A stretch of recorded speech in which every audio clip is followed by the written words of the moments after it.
prosseguindo com o nosso curso de MySQL base, nós que estamos a uma altura interessante aqui do nosso curso, onde já vimos bastante coisa inicial, básica, e agora estamos aprendendo aqui alguns comandos dentro da interface gráfica do DBForge Studio.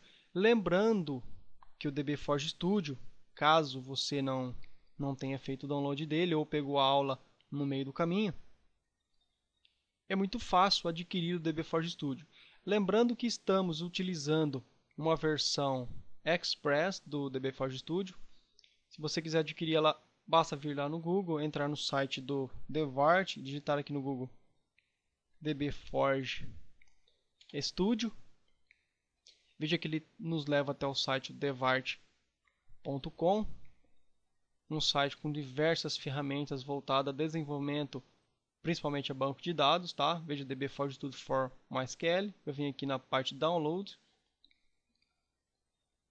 Ele me traz aqui duas versões. A primeira é a DBForge Studio for MySQL Professional, no formato trial, ou seja, é uma ferramenta que tem um período de teste e ela expira e depois você tem que comprar, ativar ela, tá? E eu tenho o DBForge Studio, a versão Express, que ela é gratuita, tá? É esta que a gente está utilizando aqui. A versão profissional e a gratuita, elas têm algumas diferenças entre elas na parte que se diz respeito às funcionalidades, tá? A gente pode dar uma analisada aqui nas edições, olha só. E ele mostra pra gente, olha só aqui, as diferenças e a comparação entre elas. Logicamente, como qualquer outra ferramenta, a Professional ela tem muito mais recursos, tá? Porém, vou te falar a verdade, que com o DBForge Studio Express, a versão free, a gente consegue tanto fazer o nosso estudo, como a gente consegue fazer pequenos projetos sem nenhum tipo de problema, tá? Porque aqui eu tenho todos os comandos e funções necessárias para que eu possa trabalhar com o banco de dados. Na versão Professional, eu posso trabalhar com bancos de dados de tamanho gigantesco, de vários megas, gigabytes de espaço, tá? Que não é o nosso caso. E tem outras ferramentas ali avançadas no que se respeita a monitoramento de servidores e outras coisas mais, que na versão Express gratuita ela não tem, tá? Porém, todas as ferramentas que a gente precisa para manipular e manter um banco de dados de pequeno porte, a gente consegue com o DBForge Studio Free. Beleza? Eu particularmente uso o DBForge Studio em muitos projetos, essa versão Express, que ela é gratuita, e ela me foi suficiente em praticamente todos esses casos. Beleza? Bom, propagandas do software à parte. No meu site também, olha só, adrianosites.com.br, eu tenho aqui um link, baixar itens, e eu tenho também aqui vários links para diversas ferramentas interessantes, tá? Onde você pode estar fazendo o download também do DBForge Studio aqui pelo meu site. Voltando aqui ao foco primordial aqui do nosso projeto, que é o nosso curso. Nós fizemos aqui alguns comandos e testes de select aqui no nosso banco de dados, do nosso banco de dados mercado, na nossa tabela compras, tá? E agora eu quero chegar num assunto bem interessante aqui. Eu vou salvar essa query, não preciso salvar ela. Posso fechar ela aqui. Vou voltar lá na minha tabela compras e eu quero mostrar para você uma coisa. Eu vou aqui na aba data e agora é o seguinte, tá? Tenho aqui os meus registros. Perfeito, todos os meus registros. Agora é o seguinte, veja que eu tenho um cliente, o José Manuel, a Fernando Mala e a Maria da Salada, tá? E eles fazem algumas compras ali, tá? E eles vão, como a gente fez esse modelo aqui do caderno lá da venda, do seu Manuel que faz aquelas vendas a prazo, e ele tem ali os seus clientes, e ele vai anotando aqui o que seus clientes compraram, a data, o valor e o nome de cada um. Agora um detalhe bem interessante é isso aqui. Vamos supor, vou inserir aqui mais um registro, aqui embaixo. Vamos supor que o José Manuel, ele, num outro dia qualquer, vou colocar aqui o dia 7/8, ele comprou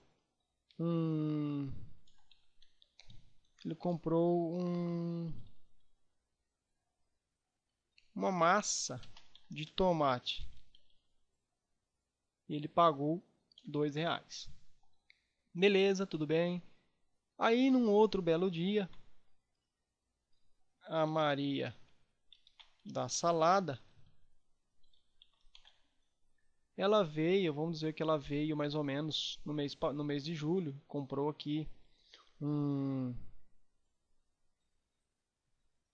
quilo de sal e ela pagou R$2 por isso aí. Tudo bem, não tem problema. Só que aí o seu José Manuel, ele voltou novamente aqui nessa data e ele comprou um desodorante. Tá? Tem alguns mercados que vendem desodorante, tá? Não é piada, não. Ele pagou R$4 do desodorante e a data foi, vou colocar, foi outra data aqui, vou colocar que foi no 3/6. Mas aí, como o senhor Manuel tem um mercadinho ali que tem bastante movimento e os clientes são às vezes o mesmo, mais uma vez, quem voltou agora foi o Fernando Mala. Deixa eu dar certinho aqui. Foi o Fernando Mala e ele voltou. Colocar aqui pote de manteiga, colocar o valor 5,40, beleza. E vamos deduzir mais ainda que o mesmo cliente, a Maria da salada,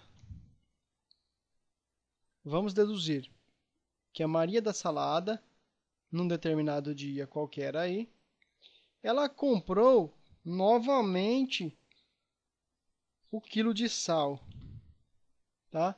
E ela pagou R$2 de novo do quilo de sal. Tá, a primeira coisa que você pode pensar é que essa Maria da salada aqui, realmente ela adora uma salada e que ela vai ter provavelmente um problema de pressão futuramente de tanto sal que ela come, né? Porque comprou outro pacote de sal aqui, mas não é bem isso que eu quero dizer. O que eu quero mostrar para você aqui é que num intervalo curto de tempo, por exemplo, eu vou mais longe aqui, eu vou dizer que o Fernando Mala, ele mais uma vez, ele fez uma compra aqui no mercado e comprou agora um pão doce, por exemplo. Ele pagou R$3,60. E assim sucessivamente, tá? Eu posso vir aqui no meu mercado, botão direito, New SQL, posso aqui dar um select asterisco, ou seja, tudo from compras, tá? F5 para executar, me traz todos os registros aqui. Eu posso, por exemplo, dar um select all from compras, where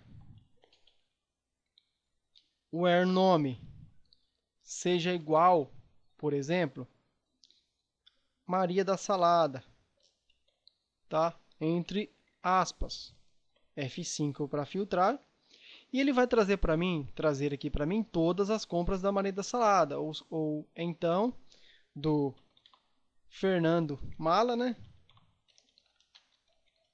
F5, trouxe para mim aqui, Fernando Mala. Eu posso, inclusive, fazer uma pesquisa entre datas, tá? Eu posso fazer uma pesquisa verificando entre determinadas datas para mim verificar qual foi o dia da compra e qual cliente foi. Uma coisa que eu gostaria de mostrar para você aqui, caso você não conseguiu entender aqui o conceito da coisa, é o seguinte. Veja que na minha tabela de compras, eu tenho aqui várias compras de um cliente apenas. Por exemplo, olha só, esse José Manuel ele tem 1, 2, 3 compras. Eu tenho o Fernando Mala, tem 1, 2, 3 compras também. Eu poderia também usar uma função do MySQL. Poderia, inclusive, ver quanto que cada cliente me deve especificamente, tá? Como eu faria isso? Eu daria um select, usaria uma função do MySQL que é a função sum, tá? A função sum, ela pede para mim como parâmetro o campo numérico ou do tipo flutuante. Eu vou dizer que o campo que eu quero é o valor. Eu vou dar um apelido para ele, eu vou dizer que ele é as total, tá? Vírgula, nome, vírgula, descrição, tá? São valor as total, vírgula, nome, vírgula, data, tá? Vírgula, data, de onde? From, compras, certo? Beleza, se eu fizer isso agora, ele vai me retornar um erro, tá? Porque isso aqui não é date, é data, tá? Pera aí. F5. Beleza, dá um executar aqui. Continua dando um erro.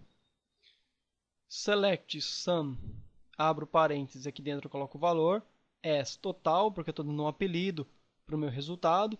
Vírgula, nome, tá? From, compras, tá? Eu dou um F5 aqui para executar, eu vejo que não deu erro algum. Ele me trouxe aqui um total de 33,30 e me trouxe aqui também para mim um nome, tá? Porém, olha só o que eu preciso fazer agora. Eu preciso dar um comando chamado group by. Agrupar por quê? Por qual característica eu quero agrupar? Eu quero agrupar pelo nome, tá? Pelo nome do cliente. Então eu dou um F5 ou clico aqui em executar. Olha só aqui embaixo o que ele me retornou para mim. Ele me retornou o Fernando Mala, R$ 11,03, o José Manuel 13 e a Maria da Salada, ele me retornou 9, tá? Veja que aqui o meu campo ficou renomeado como total, conforme eu fiz aqui, beleza? E assim eu posso fazer diversas consultas aqui. Mas esse formato de se trabalhar, ele não é o apropriado, tá? Esses dados, olha só, vou voltar aqui ao normal. Select, asterisco, from, compras, tá? F5. Esse formato aqui de se trabalhar com o banco de dados, ele está incorreto. Não é dessa forma que se trabalha em um caso real, em uma aplicação real, tá? Existe um problema muito grave aqui nesta nossa tabela, tá? Eu vou explicar para vocês qual é o problema que tem essa tabela, tá? Essa forma aqui é inadmissível de se trabalhar. A gente não pode ter aqui esses dados duplicados dessa forma, esse tipo de informação gravada nesse formato, tá? Existem outros métodos para se trabalhar com o banco de dados para que não aconteça isso. A gente vai ver isso na próxima aula.